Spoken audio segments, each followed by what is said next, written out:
I know that I am extra cautious, or maybe I'm just cautious. Um, I've spent my life being told I'm too this and too that, too sensitive, too cautious, um, all of those things. Anyway, I know that I am extra cautious, and I know that I'm extra cautious because I have a suppressed immune system.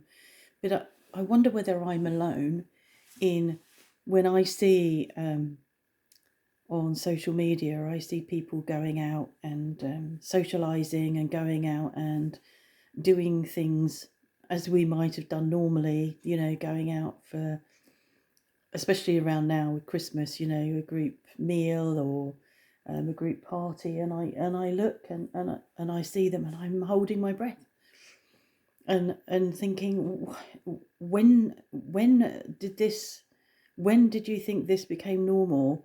Why is this? Why is it that you're still doing something that, yes, was normal nearly 2 years ago, but isn't now? And um, I just struggle. I really struggle to understand why there are people still out doing things that I'm no longer doing, because I don't believe that I need to be doing them. That I need to be protecting me. I need to be protecting my husband and anybody that I may come into contact with. Um, the numbers are just getting stupid with Omicron. We're not far behind the UK. Luckily, as I said in a previous vlog, that it's probably centered around cities, and where we are, we're probably quite protected. But we're already beginning to think about what we'll do this Christmas. We had planned to spend Christmas Eve at our local BO restaurant and hotel, and we'd planned to go there for the Christmas Eve meal and stay the night, because it's only 25 minutes away, but it's quite nice to do that, and it would mean that Mark could drink and not worry about driving back. I can't drive in the dark. I don't drink. Not, I could go a whole meal without drinking. It's not a problem for me, but I can't drive in the dark, and even for 25 minutes it would be, and it's winter and the temperatures are going to be really low, the roads will be icy. So we'd planned to go to Les Orangeries, where we went several years ago with Joe and Jerome. But we're thinking about that now and wondering whether that's a sensible thing to do. And to be honest, I've got a feeling that if I don't cancel, that Les Orangeries will cancel, because it's getting to the point where the conditions here are now serious enough for things to start locking down. So that might not happen. The other thing that we talked about when we heard the news that mother-in-law was dying, and she hasn't died, but she's still, I don't know what other word to use, that she is still dying, is that we thought about how that would work and how we would manage travelling back to the UK for a funeral. And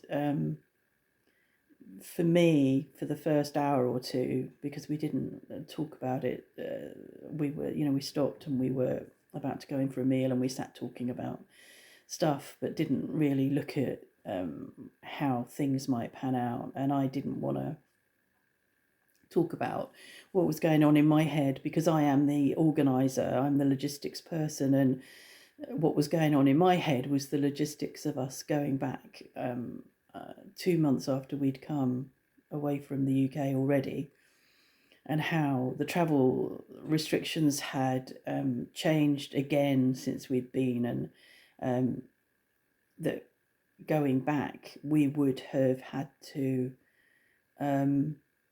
take a PCR test on day 2, but we wouldn't have been able to move as we did last time. We'd have to wait for the results of the PCR test, which would mean that we would be back in the UK for what? We wouldn't be able to go to to a funeral unless we'd gone back to the UK 2 weeks before the funeral. And I was thinking, I don't know how I'm going to do this. I don't know how we're going to do this. But I didn't want to say to Mark, because ultimately it's his decision. It's his mum.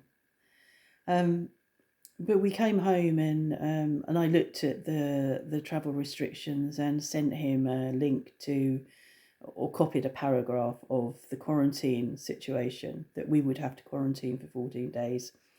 And he came to his own decision about, well, that would be ridiculous. We didn't get our results back. We went before, when we went in October, we did our PCR test on day 2.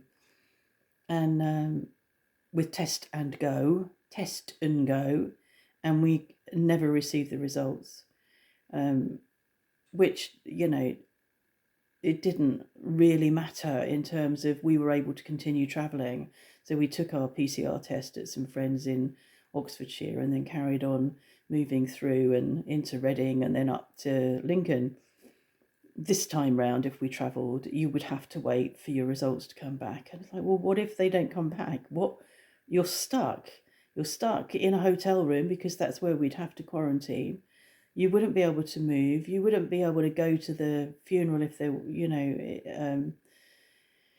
and it would make travelling absolutely pointless, which is an awful position to be in. And I know that back in March 2020, that there were lots of people that weren't able to attend funerals of their loved ones, and so we would, we're sort of finding ourselves in the same position.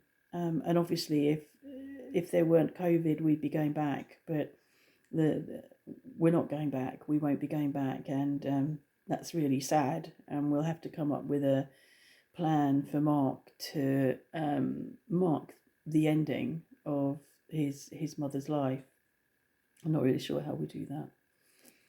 And then, having made that decision, the conditions changed again, and now travelling in and out of France, travelling from the UK, is we would have been able to come back, but we would have had to have had a negative PCR test to be able to come back, because we live here. But people coming this weekend from Saturday, the restrictions have changed again, and people that were planning to go skiing or people that were planning to come and visit family for Christmas won't be able to do that now. You can only travel for imperative, reasons. So there has to be a really good reason for you to be traveling into France. We're not a tourist destination at the moment. So lots of difficult stuff going on, and it's a good job we're quite pragmatic, really, because we are not overly distressed that we can't go back, which is good. Mark's not overly distressed. It's the way it is. It's how it is, and we have to just deal with it.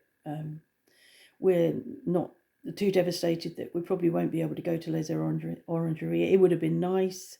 I was looking forward to having an evening out and a meal out carefully. And so it's disappointing not to be doing that this year. We'll be able to do it another time. It's just really difficult. So when I see people doing stuff, when I see people, in large gatherings or even smallish gatherings, on social media, I hold my breath, especially if they're close, people that are close to me. I hold my breath. Well, I don't, but not literally, but I just waiting and thinking, what do you think's going on?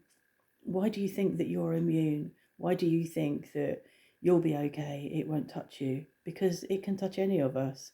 We've both been double vaccinated, and I know very well that it's it could get us at the moment because we haven't had a booster. So there's a gap between the efficacy of what we've had and the booster. So I'm very aware that it's a bit risky at the moment, and who knows, even after a booster it could still be risky. So we're not going anywhere.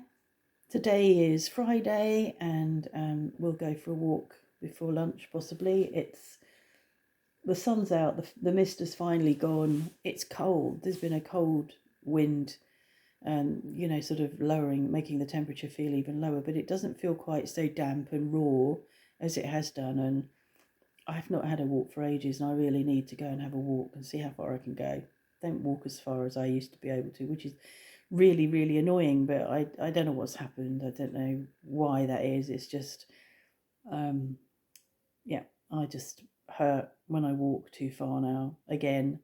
And that's how it used to be. I'm really pleased I had a long period of being able to walk and improve my muscle tone around my hips and the tops of my legs and all of that, because it means that when I am walking now, I feel much more steady and solid and not so feeble and vulnerable. So that's good. But I'm not sure how far we'll walk today. Probably up to the middle of the fields where we normally go, which gives us a long view around us, and then back. I'll have to stop a few times, get my breath back. Really annoying, but I need to do it. So that's what we're going to do. So yeah, and we're still waiting for a phone call from Mark's sister. I spoke to her again yesterday, and there wasn't really any change. Mum's just in bed. So she, the thing about old people, when they finally give up and won't get up and won't get out of bed and won't take food and drink, is eventually they get pneumonia, and that's likely to be what happens to Mary. So that's probably going to be what takes her if she doesn't go before that. So yeah, there we go. Have a good Friday. Keep safe. And don't hold your breath like I do. It's not good for you.